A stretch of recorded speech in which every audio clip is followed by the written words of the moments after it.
हाँ जी बताओ। मान्यवर निशब्द हूँ।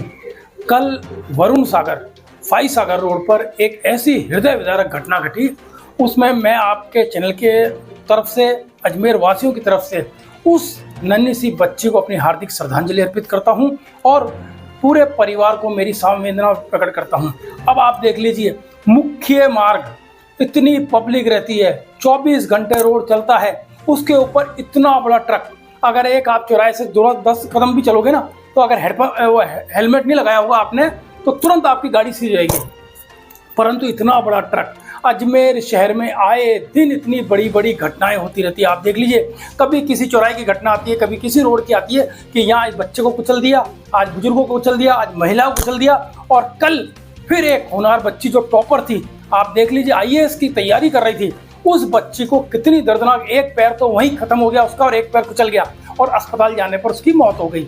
इस तरह की घटना कब तक होती रहेगी? इतना बड़ा ट्रक अजमेर के अंदर, नो एंट्री, जबकि खुलेआम लिखा हुआ है, बड़े बड़े बोर्ड लगे हुए हैं, सुप्रीम कोर्ट के आदेश हैं, न्यायालय ने आदेश जारी कर रहे हैं रात्रि 9 बजे के बाद और सुबह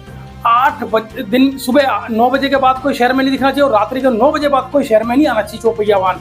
परंतु पूरे अजमेर शहर के अंदर, चाहे वो डंपर हो, ट्रैक्टर ट्रॉली हो, बसें हो, वीडियो कोच हो, जो ये बड़ी बड़ी पट्टियों के ट्रक हो, या 36 और 38 टायर, 22 टायर के जो ट्रक होते हैं, जो जिसमें टाइलें वाइलें, बड़े बड़े सीमेंट के ट्रॉल, ईंटों के बड़े बड़े, जो बाहर से पंजाब से हरियाणा से ट्रक वो ईंटें आती है, वो बड़े बड़े ट्रक देखो आपको सब जगह दिख जाएंगे, डंपर दिख जाएंगे। आए दिन घटनाएं होती रहती है। आज अजमेर की, मैं आपको कह रहा हूँ, देश के अंदर और राजस्थान में सबसे कम कीमत है अजमेर में मौत की। अगर आदमी मर जाता है, एक दिन अखबार में आता है, कोई रोने वाला नहीं है। यही अगर मैं आपको कह रहा हूँ नागौर में होता, सवाई माधोपुर में होता, अलवर में होता, दौसा में होता, तो रास्ते जाम हो जाते, लोग सड़कों पर आ जाते।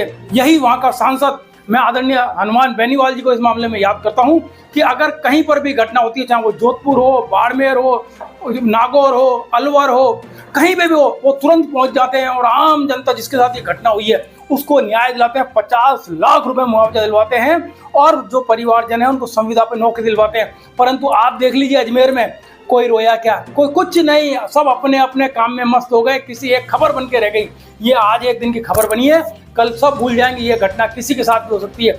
मैं ऐसा सांसद चाहता हूं कि जिस तरह हनुमान बेनीवाल जी आए और तुरंत प्रशासन पूरा घुटनों पे ला देते हैं, वो कि आकर के पूरा प्रशासन आगे पीछे घूमता है और जब तक वो डेड बॉडी नहीं उठती, जब तक उसको मुआवजा नहीं मिलता, नौकरी नहीं मिलती, ऐसे सांसद की हमें जरूरत है। परंतु आज मैं आपके चैनल के माध्यम से हमारे यहाँ के विधायक, उनके वोटर भी थे, वो विधायक हैं जो लोग विधानसभा के अध्यक्ष हैं, उनसे मांग करता हूं कि इस बच्ची के परिवारजनों को कम से कम 50 लाख रुपया, क्योंकि आप तो पावर में हो, आप तो चाहोगे, हनुमान बेनीवाल जी तो सरकार में नहीं है, उन्हें तो आंदोलन करना पड़ता है, आपकी तो एक कलम चलेगी, 50 लाख रुपए मुआवजा मिल जाएगा, किसी भी परिवारजन को नौकरी मिल जाएगी।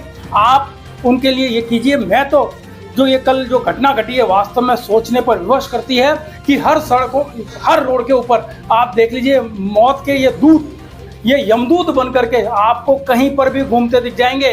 आप कहीं चले जाइए, चाहे कितनी ही नो एंट्री लगा दीजिए, परंतु इनके पास वो गांधी छाप है, इसलिए ये रुकते ही नहीं है। इनको ये गांधी दिखाते हैं और निकल जाते हैं। तो इस पर रोक लगनी चाहिए। और ये जो मौत हुई है, हमें सोचने पर विवश करती है हमारे सभ्य समाज को कि हम कब तक अजमेर वासी सहन करते रहेंगे। एक सहनशीलता की सीमा होती है। आए दिन घटनाएं घटती रहती है। आप देख लो, चलो ये तो मौत ही, आपकी गली के, अगर गली में डंपर निकलेगा, नालियां तोड़ देगा, ऊपर के तार तोड़ देगा, बिजली तोड़ देगा, रैंप तोड़ देगा, घरों में नुकसान कर देगा, परंतु कोई नहीं बोलता है। बच्चे घरों पर खेल नहीं सकते क्योंकि बच्चे गलियों में नहीं, किस टाइम ट्रैक्टर ट्रॉली आ जावे, डंपर आ जावे, कोई दुर्घटना हो जाए। तो सरकार इस ओर ध्यान दे। ये बहुत बहुत बड़ी घटना है जिसकी कितने भी शब्दों में निंदा की जाए कम है।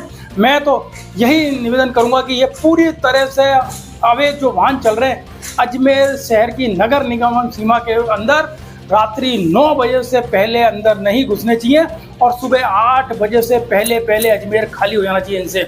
मैं यही निवेदन करूंगा और उनको मुआवजा दिया जाए। मेरी उनके प्रति, उस परिवार के प्रति हार्दिक श्रद्धांजलि है, संवेदना है कि हे भगवान, ऐसा किसी और परिवार के साथ घटना ना घटे।